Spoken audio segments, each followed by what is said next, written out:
Welcome to the Gridiron Expert. I'm Connor Hibbett. Next up on our team previews, we're going to be looking at the Washington Huskies in beautiful Husky Stadium. In the back of me and joining us on the show today is Roman Tomashoff. Welcome to the show, Roman. Connor, thank you so much for having me. It's a pleasure to be here. I'm really excited to get into this really fun roster, to be honest with you. Yeah, there's a lot of things and reasons players to be excited for Washington football this coming fall. But before we get into the position groups, Roman, please tell our viewers where they can find your content and then of course your affiliation with the Huskies.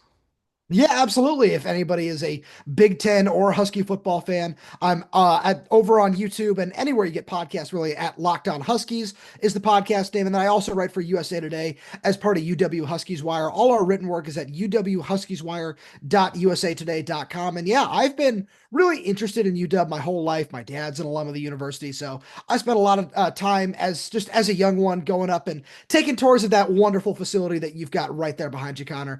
And Beautiful. I got into writing about UW during my time in college. I started at a fan site, it's the Husky Hall, and then from then on, I've just been writing and covering the team since I moved up here in 2019. And it's awesome being able to truly just go there every day. And now this is going to be my fifth year covering the team. That just hit me. Wow, time really does move fast. And Washington is always something I've been really passionate about as a program. So I'm excited to dive into this. So your first year was with Jimmy Lake. Yeah, it was. That was a really interesting first season to like as someone who studied sports communications in college and always like wanted to do something regarding UW athletics. That being the first year, that was quite an introduction, let's say. Well, at least the last, at least 2022 and 2023, and even last year had a lot of reasons to be excited for. So let that be our segue into one of the most exciting players I think we could have in college football this coming fall. And we're going to start at the quarterback position, and that is Damon Williams. And if you haven't heard of Williams, you're going to know of him, I think, very quickly this coming fall. Do you think Williams has the opportunity to be one of the best quarterbacks in the Big Ten? Oh, absolutely. I couldn't be more impressed with Demond. It's one of those things where, with everything we saw from him last year, they were all really nice strides, right? Where there were certain people who were a little confused by Jed Fish's plan to utilize him in every game. And, there's always that crowd of if you have two quarterbacks, you don't have any sort of stance, which was certainly not the case with this, where for the majority of the year, we knew that Will Rogers was QB1 and Demond was the future. So finding ways to get him ingrained in every game instead of just saying, oh, yeah, if he takes the job late in the season, great. And, we'll give him a whole bunch of snaps then. And then in 2025, it'll be full go. No, it was one of those things where throughout the year, Jed Fish's deployment of Demond was always very tactical. There were certain points in the Michigan game I remember where he left him in there on a critical 3rd and 6, 3rd and 7 to make a throw on a quick slant to Jeremiah Hunter over the middle of the field for a Yeah. first down. There were points in time where we just want to make sure we get him snaps at the end of games, whether that was Penn State, Iowa, which were blowout losses, or Weber State and Eastern Michigan, which were blowout wins. And you saw him in all those sorts of situations. We saw him in 2-minute drills. We saw him as part of two quarterback packages. There's literally not a single situation that Damon did not see last year, which is one of the most exciting things about him this year is we saw all of the talent that he has in the world, right? We saw that in the bowl game against Louisville, where he throws for 370 plus yards and 4 touchdowns and completes over 80% of his passes and adds close to 50 yards and a rushing touchdown on the ground.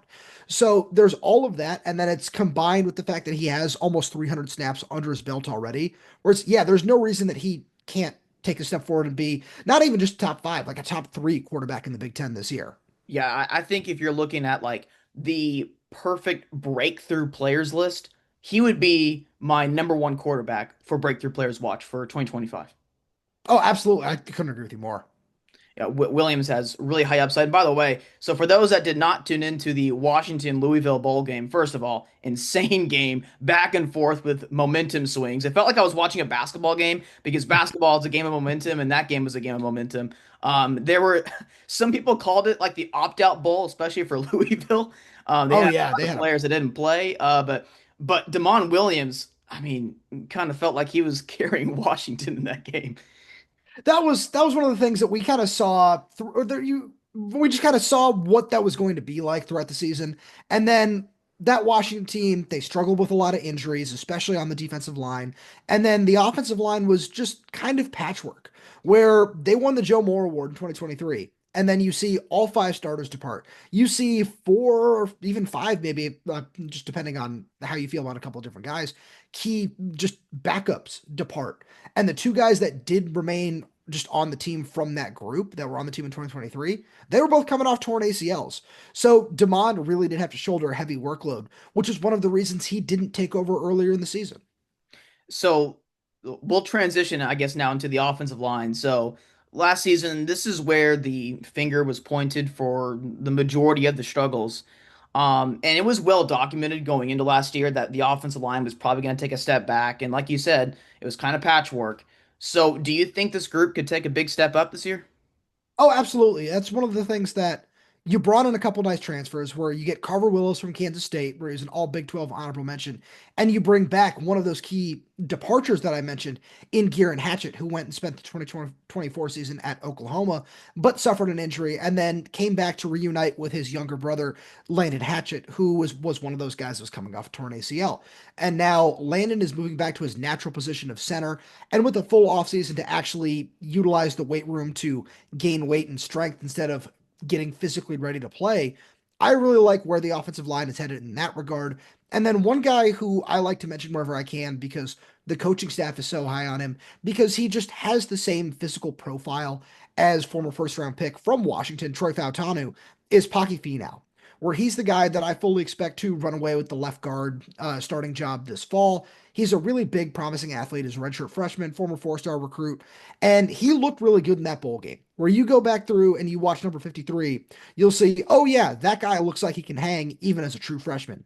And now with some more time to develop under his belt, I think he's going to take a big step forward. Plus, some of the depth behind him is going to be really nice. It's young depth, and I'm talking about a couple of true freshmen in John Mills and Champ Talialia, but I really like where this group is going.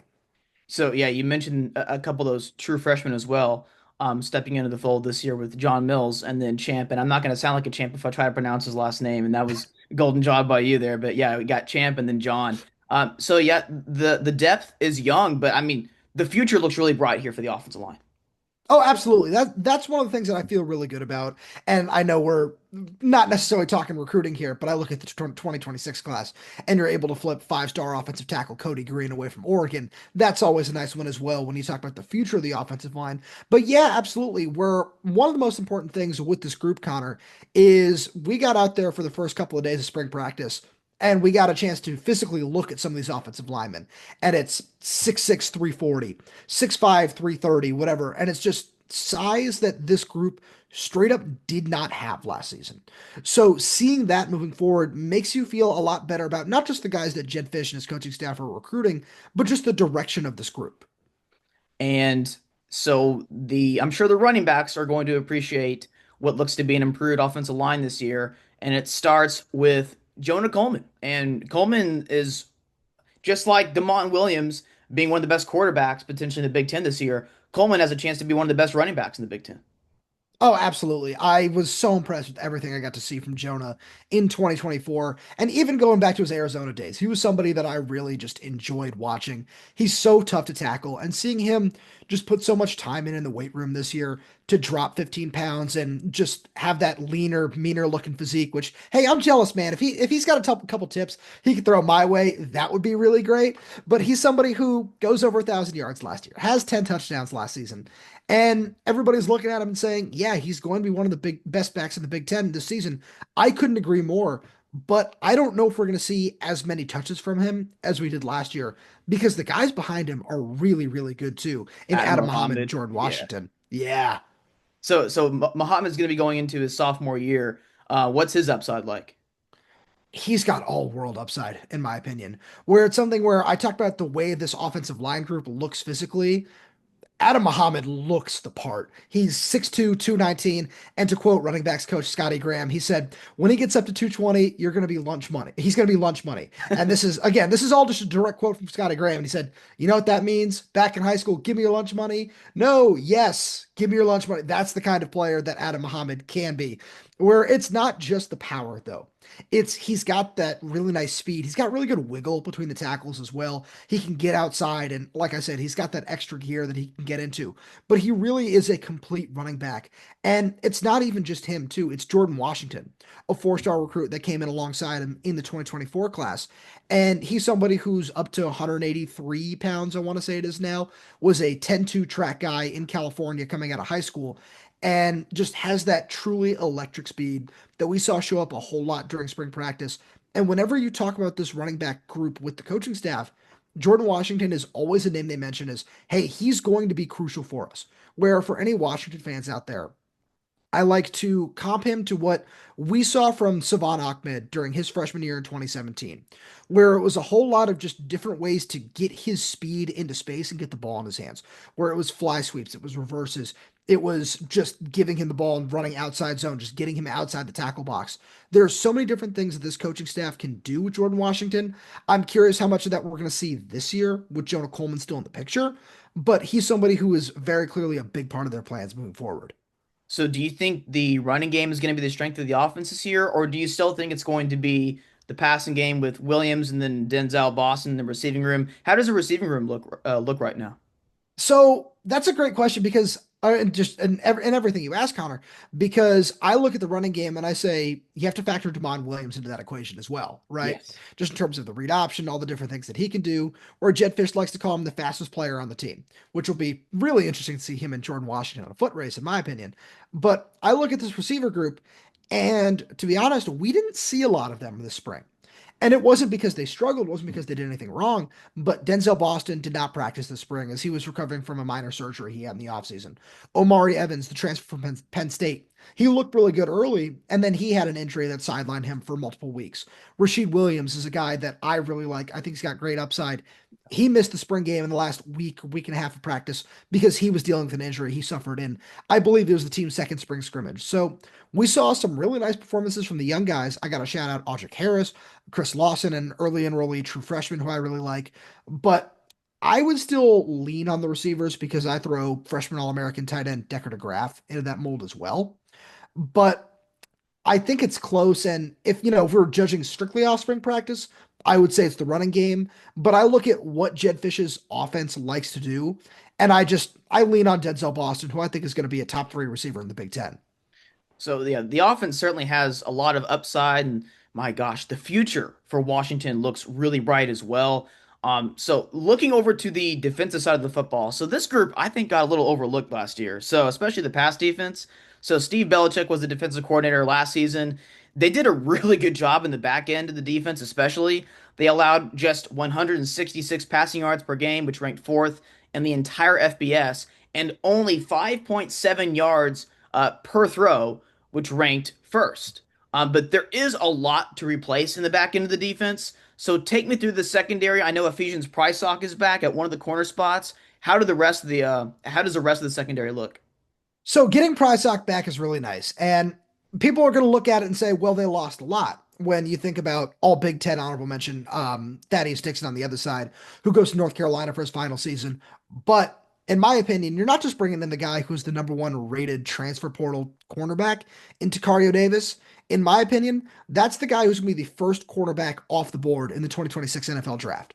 Because people think Ephesians Prysock is big, and he is. He's 6'3, 190, very long arms. Tacario Davis is bigger.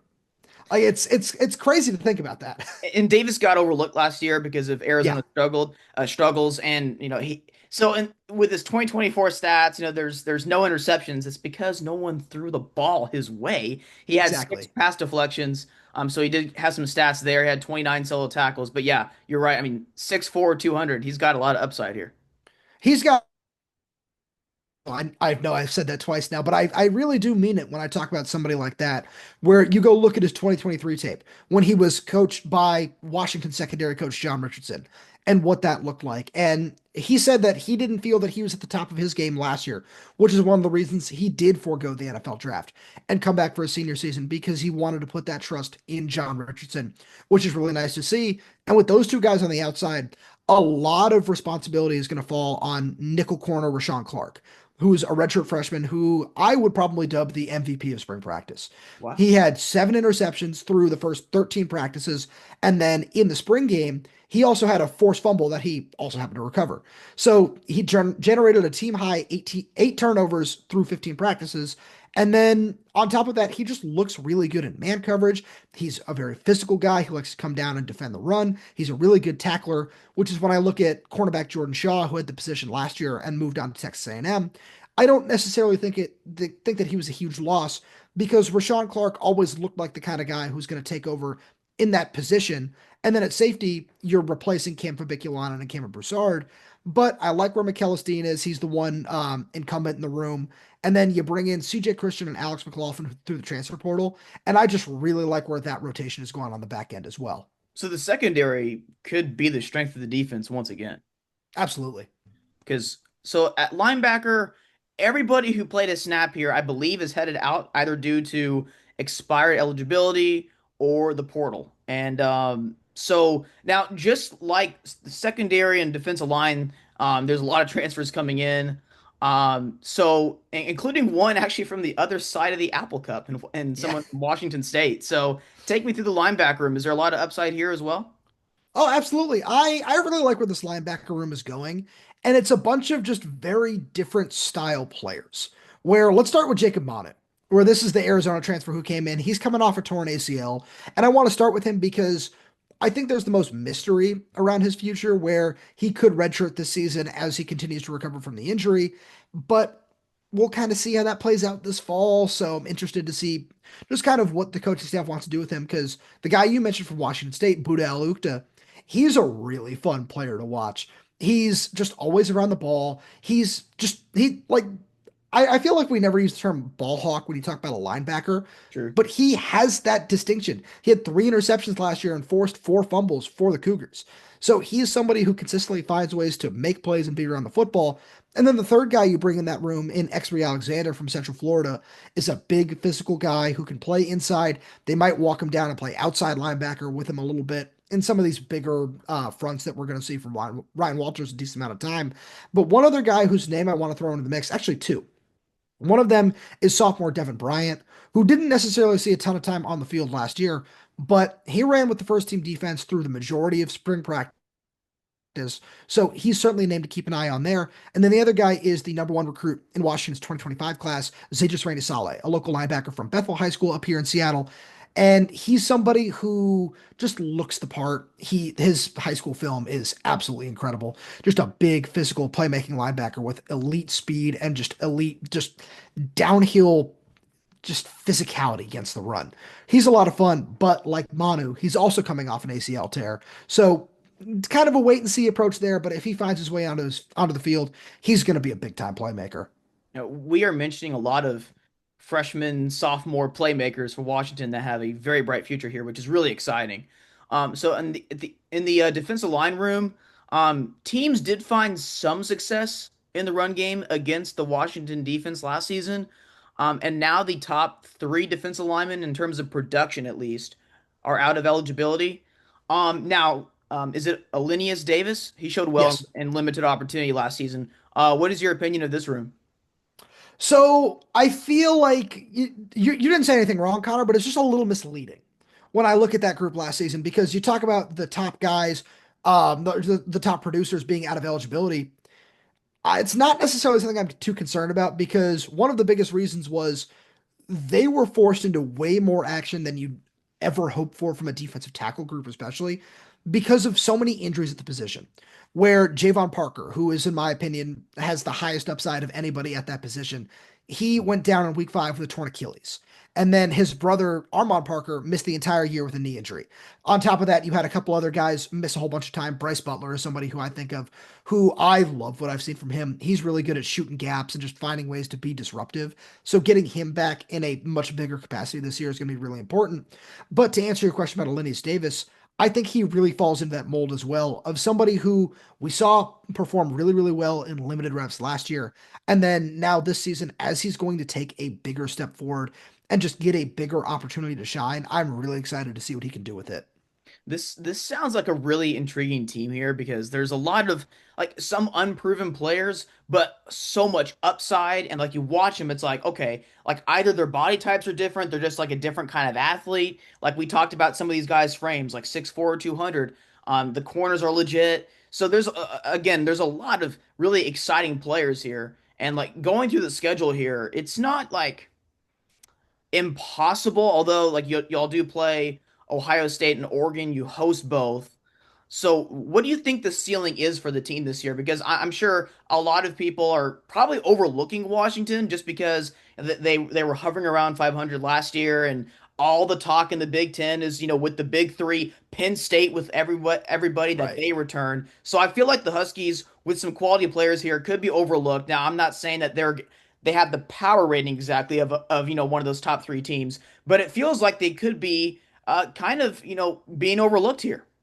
Yeah, absolutely. So one quick thing I want to mention on the defensive line before I dive into that is there are a trio of transfers coming in along the defensive line that are going to help with the depth in a major way. And that's Samote Peppa from Utah, Ontario Thompson from Western Michigan, and Taitai Uyunglele from Arizona. You get all of those three guys in the room on top of all the young guys that we just mentioned. And, just to just tie these two things together, it does raise the ceiling of this team because Ryan Walters likes to run a five down front. So we're going to see a lot of bodies rotating through along the defensive line. And with a whole bunch of injuries last year, we didn't get to see that. And as Washington got into the tougher part of their schedule, we had to go on the road to play three college football playoff teams that really showed up. And so that's one thing that I look at this season and I say, I'm not nearly as concerned about the depth on this team because you have it in the trenches and at those big positions of need.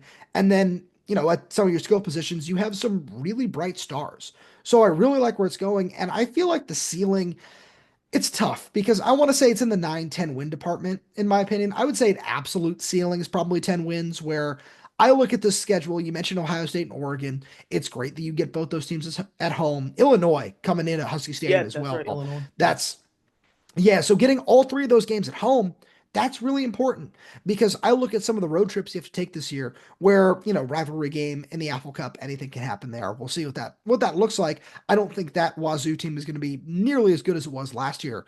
But then you look at the other four road trips this team has, and it's all to either opponents I'm either A, not that impressed with, or B, have major questions about. Yeah. Because the four Big Ten road trips you take are UCLA and Maryland. And I feel like both those teams they maybe have some upside to be nice, if we want to put it No, that way. yeah, both UCLA and Maryland, they have some young quarter. Well, obviously Nico Iamaleava transfers in from Tennessee for UCLA. UCLA has a lot of questions around Nico. They're actually like one of the bottom teams in returning production among power conference Yeah, teams. If you look at Bill Connolly's returning production rankings, and then Maryland. So we did a preview with Maryland a few days ago on the Gridiron Expert here, and they have a lot of questions entering the season, like you said. So the road games, it's not impossible here for Washington. exactly. Where you have those two road games, and then it's Michigan, who I don't know what that's going to look like. I feel like we have a whole separate discussion on that. And then your other Big Ten road trip is Wisconsin, where we know what both of those stadiums can look like to just opposing fan bases and opposing teams for sure. But I look at both those teams on the field and I say, just like with Maryland and UCLA, there are big time questions that I have about both of those rosters. And so I look at it and I say, if Washington's able to stay perfect at home again and continue that home winning streak, awesome. You'd love to see that. But it's going to be really tough against Ohio State, Illinois, Oregon. And I look at one of those road games, you probably drop one at some point of Michigan or Wisconsin. But if this ceiling isn't, 10 wins, I'd be surprised. And I think that's something that more of just kind of the national college football people are going to start to pick up on over the summer as this team continues to grow. Yeah, and you're mentioning those three home games in particular with the Ducks, the Buckeyes, and then the Fighting Illini.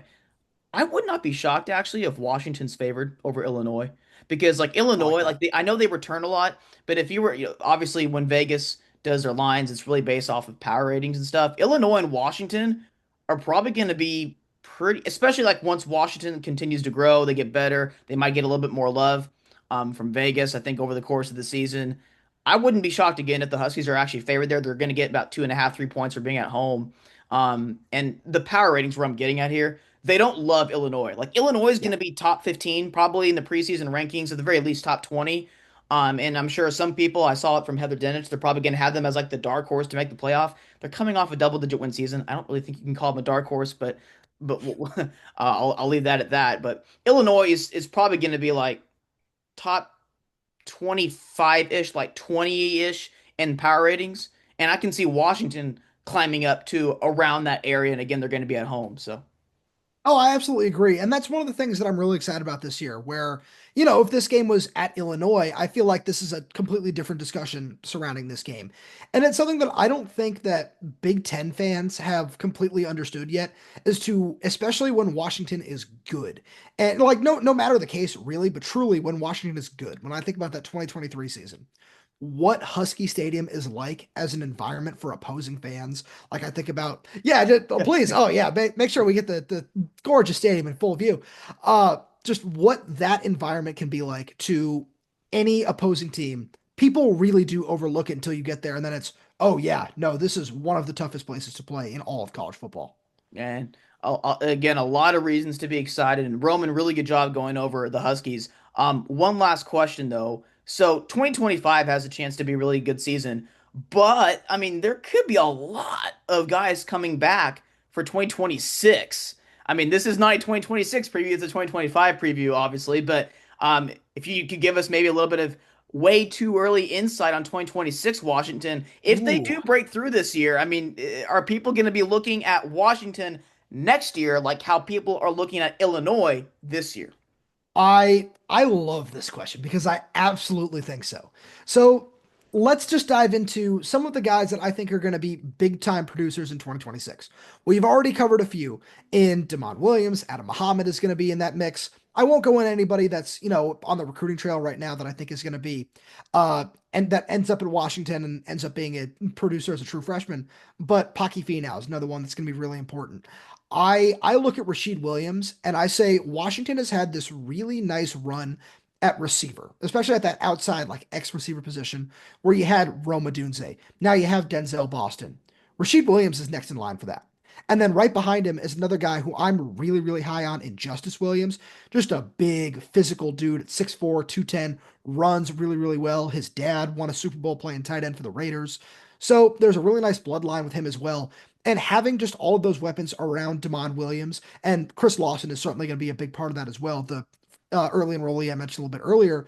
I really like where this offense is going. And then defensively, I threw a couple of those names at you. Idris Rainey being a big one. I got two more for you to just that are going to replace some of these guys that are graduating in the secondary. One is a 2025 freshman who's going to be up here in June. Dylan Robinson is one of the top athletes in the country, according to 247 Sports. Watching that kid play corner at 6'3, 195, 200 pounds is just a treat. He is so much fun to watch. I love where he's going. And then another early enrollee at safety who I think is going to end up with a starting job next year is Rylan Dillard Allen. This is a dude who ran a legit 4.29 laser time 40-yard dash in high school. And as he continues to add weight, I don't think he's going to redshirt this year. I think he's going to end up being, the fourth or fifth safety in the rotation behind a couple of these older guys. But by next season, I think he's going to take over and play that single high role a whole lot. And I'm so excited for what his potential is as well. Yeah, excited for 2025 and 2026. I'm similar and for Washington football. Well, Roman, again, really good job today discussing the Huskies for us. One last time though, can you please tell our viewers and followers and subscribers where they can find your content? Yeah, absolutely. My podcast is Locked On Huskies. We're on all forms of podcast platforms, so please make sure you subscribe and click the little just subscription notification bell on YouTube, whatever it is they call it now. That all really does help us out. And then if you want to just check out any of my written work, where it's all UW athletics, that's football, men's basketball, women's basketball. I love writing about the softball and baseball teams. It's all over at uwhuskieswire.usatoday.com. Well, again, really good job, Roman, and looking forward to watching the Huskies this year. Watch out for Washington, guys.